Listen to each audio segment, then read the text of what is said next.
So are you guys thinking about filming anymore? John never actually stopped filming. Our life has become a bit of a circus. And yet it all works. Because everything here adds something back. Hey, Mama, where's your baby? That resilience that exists in the natural world gives me so much hope because It's just waiting for us. So first of all, congratulations on the documentary. It was fantastic. I just watched it. So it's such an amazing story. So I just wanted to know, like, what made you, look at each other and say, like, let's leave this huge city and, like, let's be farmers? I think it was a couple of things. The movie, The Biggest Little Farm, which is a feature documentary that really precedes the special. Molly was a chef and knew that the best tasting food with the highest nutrient density came from food grown in healthy soil.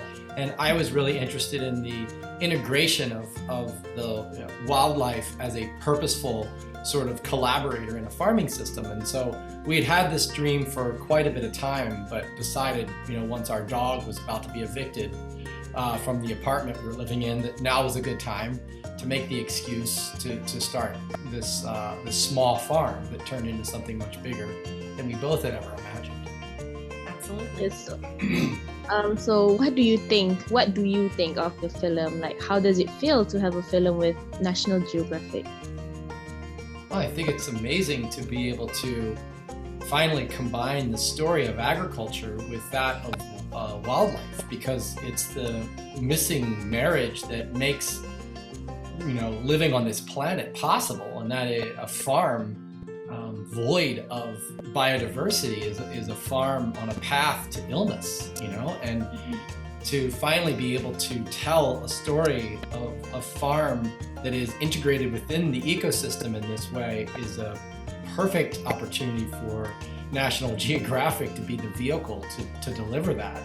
Okay, so you've been documenting everything from the beginning, because we've seen in the film that there's like old clips of when you first stepped foot at the farm, and so have you always knew that one day those clips are going to be used in a documentary with National Geographic, or No. what was No. the purpose of the video clips? Like anyone, just keeping inventory of our life and thinking something was amazing, or wanting to one day look back on it ourselves. And thank goodness we did, because there's so much we wouldn't have been able to convey in the story about the transformation.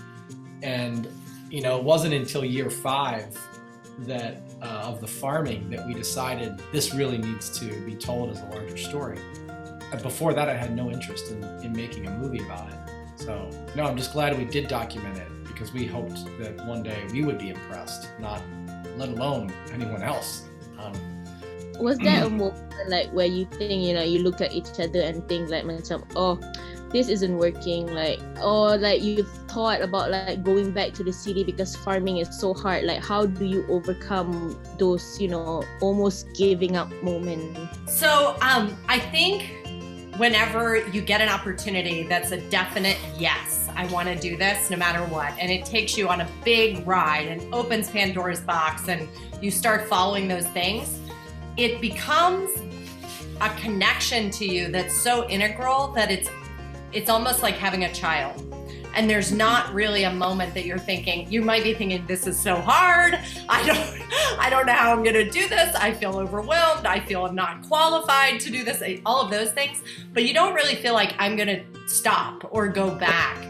So like you said in the film, like, you can't do it if it's just the two of you. You needed like nature to take its course for the soil to be alive.